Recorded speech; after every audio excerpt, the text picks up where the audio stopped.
السلام علیکم ورحمۃ اللہ وبرکاتہ۔ الحمد للہ رب العالمین والصلاة والسلام علی نبینا محمد وعلی آلہ وصحبہ اجمعین۔ اللہ کا شکر، اس کا فضل ہے کہ اللہ تبارک و تعالیٰ نے ہمیں ایک اور حلقہ قرآن مجید کا آج کی تراویح میں سننے کا موقع عنایت فرمایا۔ آج کی تراویح میں سورہ اعراف کی ابتدا ہوئی اور سورہ اعراف کو لے کر ہمارے قاری صاحب چلے، جہاں 8واں پارہ ختم ہوتا ہے وہاں پر رک گئے۔ کل انشاءاللہ آپ کے سامنے 7واں پارہ جہاں پر ختم ہوتا ہے، 8واں پارہ جہاں پر ختم ہوتا ہے وہاں پر رک گئے۔ کل سے انشاءاللہ 9واں پارہ شروع ہوگا اور کل بھی انشاءاللہ سورہ اعراف ہی پڑھیں گے، لیکن آج سورہ اعراف 9واں پارہ ختم ہونے تک قاری صاحب نے ہمیں پڑھ کر سنایا۔ اب دیکھیے اس کے اندر چیدہ وہ اہم مسائل جن کی طرف اشارہ کرنا میں ضروری سمجھتا ہوں وہ لے کر آپ کے سامنے حاضر ہوا ہوں۔ دیکھیے سب سے پہلے سورہ کی ابتدا ہو رہی الف لام میم صاد، ان کو کیا کہتے ہیں؟ حروف مقطعات کہتے ہیں، حروف مقطعات کہتے ہیں۔ اور یہ حروف جن صورتوں کے اندر ہو وہ سورہ کو عام طور پر کیا سمجھا جاتا ہے؟ مکی یا مدنی؟ ان صورتوں کو مکی شمار کیا جاتا ہے، یہ مکے میں نازل ہونے والی صورت ہے۔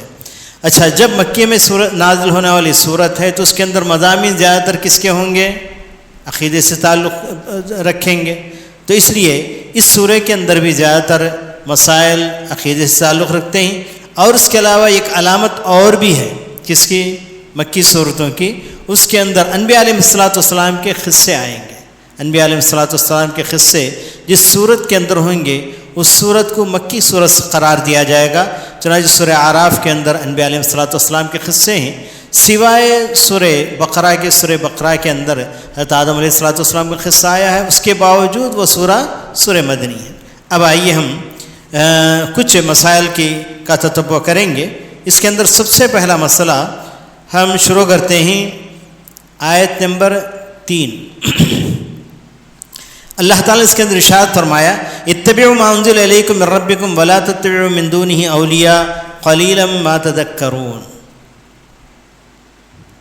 امت مسلمہ کو اللہ تعالیٰ خطاب کر کے فرما رہا ہے کہ جو کچھ تمہاری طرف نازل کیا گیا تمہارے پروردگار کی طرف سے، کس پر نازل کیا گیا؟ نبی پر نازل کیا گیا۔ پیارے نبی صلی اللہ علیہ وسلم پر جو کچھ نازل کیا گیا یعنی قرآن و حدیث، ان دونوں چیزوں کی اتباع کرو، ان کو چھوڑ کر دوسرے لوگوں کی اتباع نہ کرو۔ کیونکہ عام طور پر مسلمانوں میں اور اس زمانے کے کفار میں جھگڑا یہی تھا، وہ کہتے تھے کہ کیا ہم اپنے باپ داداؤں کا دین چھوڑ دیں گے؟ کیا اپنے بڑوں کا دین چھوڑ دیں گے؟ کیا اپنے بزرگوں کا دین چھوڑ دیں گے؟ تو جس طریقے سے آج بھی امت مسلمہ کا ایک بہت بڑا طبقہ جب اس سے کہا جاتا ہے کہ اللہ کی کتاب میں ایسے ہے اور پیارے نبی صلی اللہ علیہ وسلم کے ارشادات میں ایسے ہے، تو کہتے ہیں کہ ہمارے مذہب کی بات ہم چھوڑ دیں گے، ہمارے بزرگوں کی بات ہم چھوڑ دیں گے، ہمارے ائمہ کی بات چھوڑ دیں گے۔ اس طریقے سے آج کل کے لوگوں کا حالانکہ وہ لوگ ان ائمہ کی اتباع بھی نہیں کرتے۔ ایک چھوٹی سی مثال آپ کے سامنے رکھتا ہوں۔ ایک مرتبہ مسجد نبی میں نماز پڑھ رہا تھا، جنازے کی نماز، تو ایک بزرگ میرے بازو ٹھہرے ہوئے تھے، تو وہ بار بار اللہ اکبر پر آسمان کی طرف نگاہیں اٹھا رہے تھے۔ جیسے نماز ختم ہوئی میں نے کہا کہ اللہ کے رسول صلی اللہ علیہ وسلم نے اس سے منع کیا ہے کہ تم نماز کے اندر آسمان کی طرف نگاہیں نہ اٹھاؤ، بلکہ نبی کریم صلی اللہ علیہ وسلم نے وعید سنائی اور کہا ہو سکتا ہے کہ تمہاری نگاہیں چھین لی جائیں۔ جب وعید میں نے ان کو سنائی تو انہوں نے کہا کہ تم پتہ نہیں کس امام کے متبع ہیں، میں تو امام حنیفہ رحمۃ اللہ علیہ کا متبع ہوں، اور امام حنیفہ رحمۃ اللہ علیہ نے ایسے ہی کرنے کے لیے کہا۔ حالانکہ امام حنیفہ رحمۃ اللہ علیہ کی یا ان کے شاگردوں کی کوئی بھی کتاب اٹھائیے اس طرح کی بات کہیں بھی نظر نہیں آئیں گی۔ بہت سی باتیں لوگوں نے اپنے طور پر گھڑ لیا ہے اور ائمہ کی طرف منسوب کرتے ہیں۔ جب ان کے سامنے بات آتی ہے کہ قرآن کی بات ہے یا حدیث کی بات ہے، اس کو چھوڑ کر ائمہ اپنے بزرگوں کی اور اپنے باپ داداؤں کی بات کی طرف جاتے ہیں، اور یہ وہی حجت ہے جو کفار مکہ پکڑا کرتے تھے کہ ہم اپنے باپ دادوں کی کے راستے کو ہم چھوڑ دیں گے؟ تو یہاں پر اللہ تبارک تعالیٰ اسی بات کی تائید فرما رہا ہے، اتبعوا ما انزل الیکم من ربکم ولا تتبعوا من دونہ اولیاء، جو کچھ اللہ نے تمہاری طرف نازل کیا ہے قرآن و حدیث کی صورت میں، نبی کی اتباع کرو تو اسی کے اندر تمہارے لیے نجات ہے، اور نبی کو چھوڑ کر دوسری چیزوں کی اتباع نہ کرو۔ پھر آگے بڑھیے، یعنی آیت نمبر 14 سے تقریباً 18 تک، آیت نمبر 14 دیکھیے، آیت نمبر 14 کے اندر اللہ تبارک تعالیٰ نے حضرت آدم علیہ السلام کا واقعہ ذکر کیا۔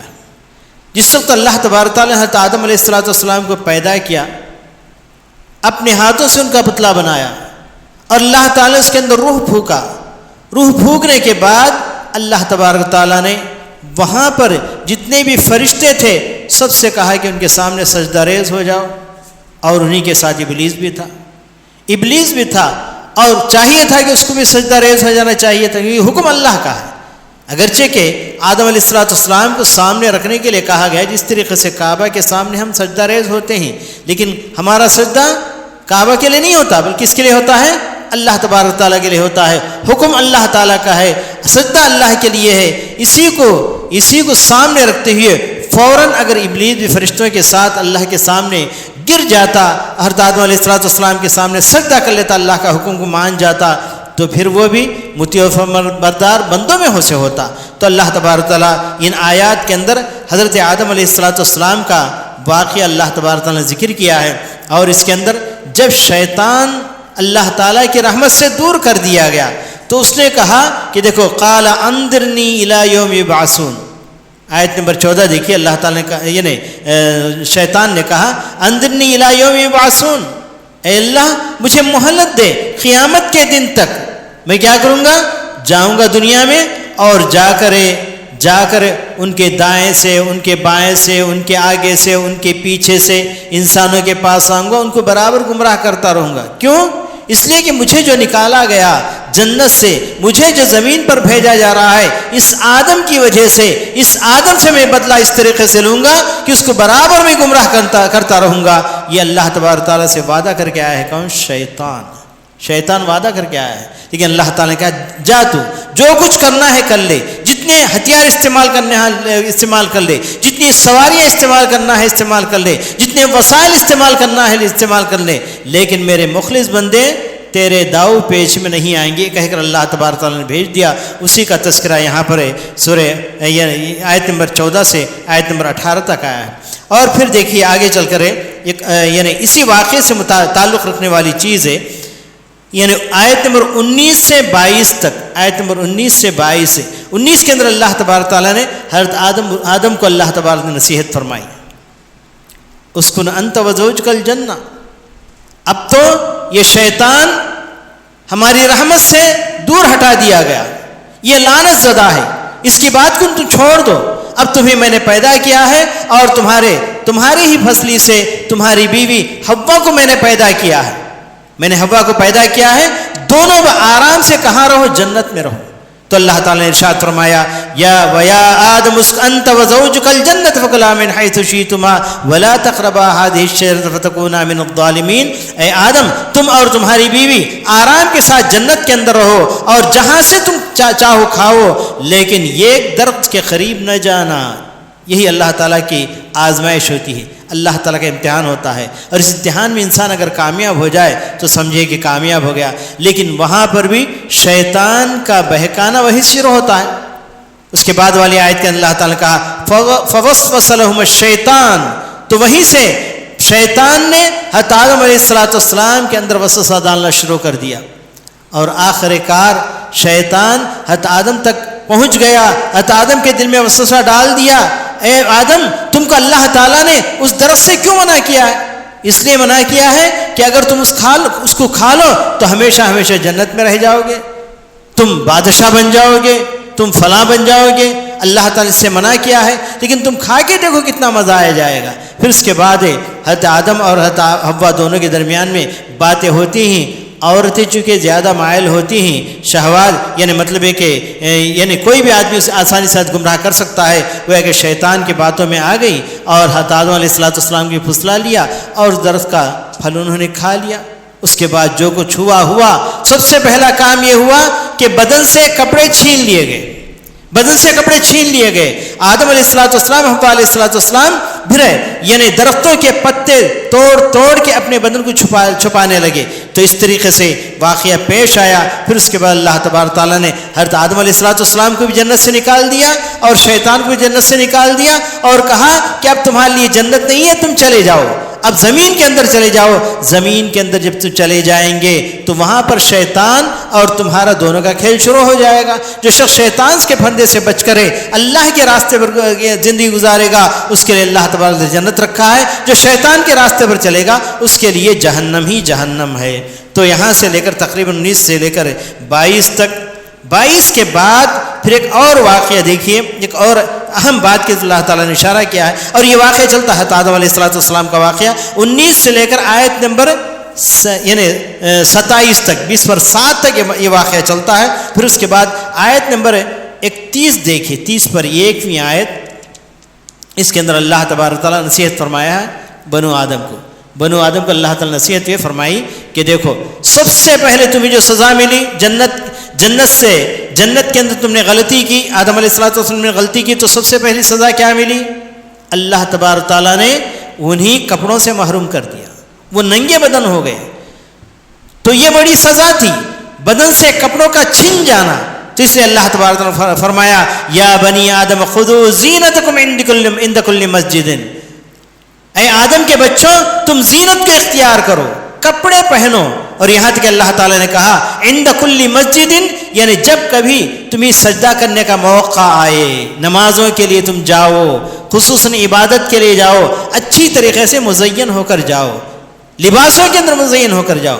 وہاں پر عادت یہ تھی, کفار مکہ کی عادت یہ تھی, وہ کہتے تھے کہ یہ بدن کے اوپر ہم نے جو کپڑے پہنے پتہ نہیں یعنی حرام کے ہی یا حلال کے ہی, اللہ کی بات کے لیے جانا ہے تو اس لیے بدن کے کپڑے بھی نکال دو, بدن کے کپڑے نکال دو. اس طریقے سے دن کے اندر مرد بغیر کپڑوں کے طواف کیا کرتے تھے کعبۃ اللہ کا, اور عورتیں راتوں میں آ کر بغیر کپڑوں کے طواف کیا کرتی تھی. اللہ تبارک تعالیٰ نے اس کو حرام قرار دیا, اس کو حرام قرار دیا. یہ عادت صرف کفار مکہ ہی کی نہیں تھی, اور آج کے اس زمانے میں, آج کے اس زمانے قوم ہے جین قوم, جن کا مذہب جین مذہب ہے.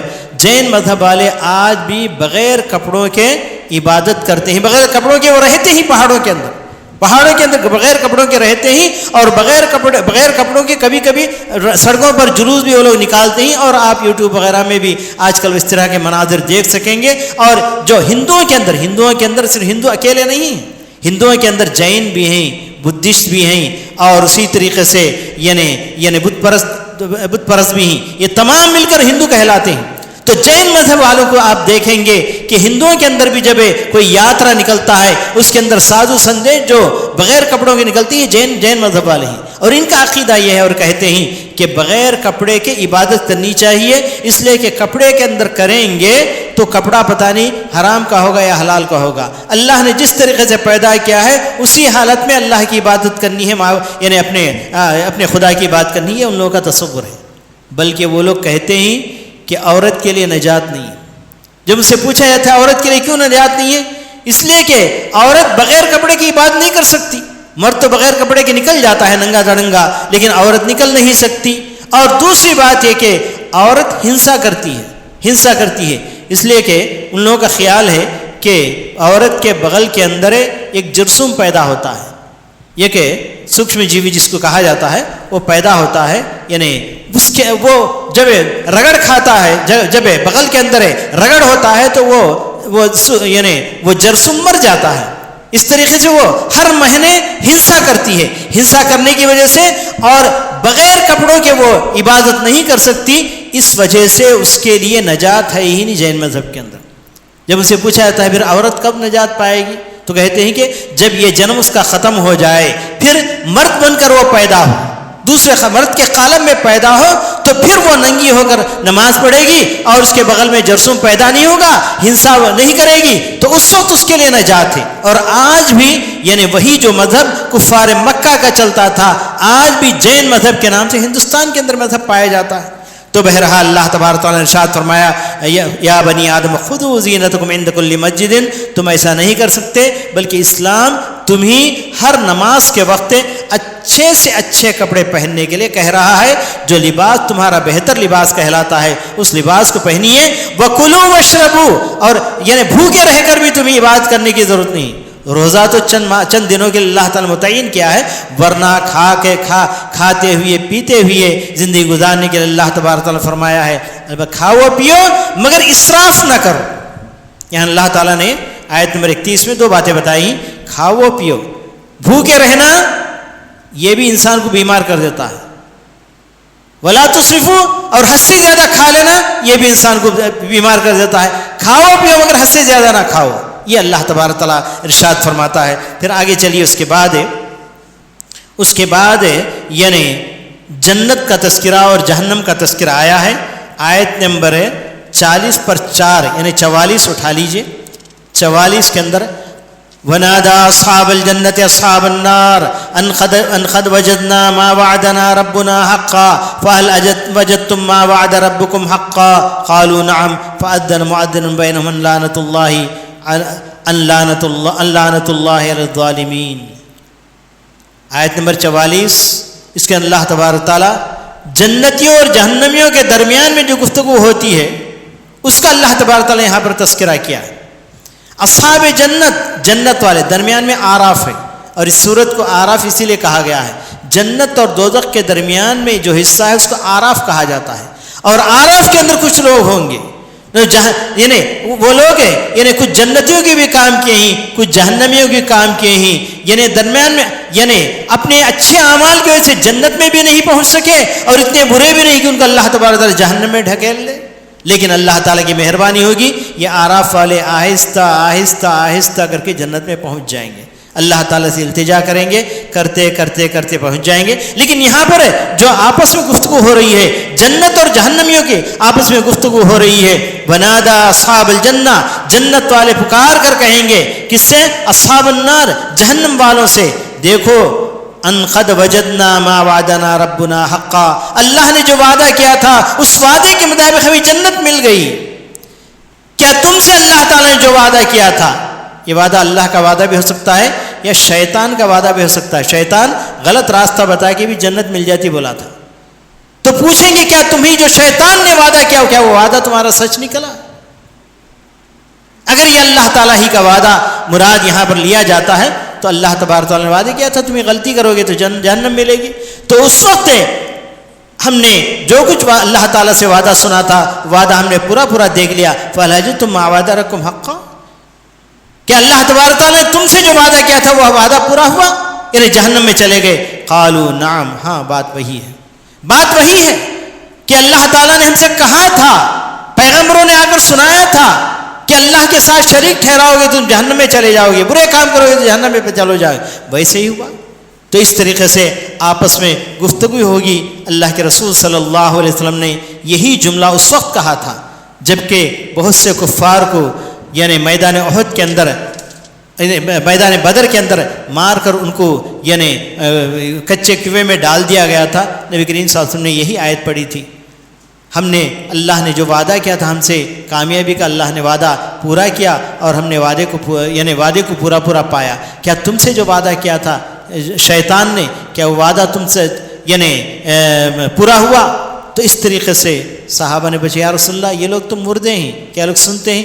تم سے بھی اچھا سنتے ہیں لیکن جواب نہیں دے سکتے۔ یہ پیارے نبی صلی اللہ علیہ وسلم نے کہا تھا کفار بھی سن لیتے ہیں مگر جواب نہیں دے سکتے۔ تو بہرحال یہاں پر جنتی اور جہنمیوں کا یعنی آپس میں محادثہ اور مکالمہ ہو رہا ہے، اور آگے چل کر یہی آیتیں آگے چل کر یہ آراف والوں کی بات آتی ہے۔ دیکھیے آیت نمبر 40 پر 8 اٹھائیے، ہاں 40 پر 8،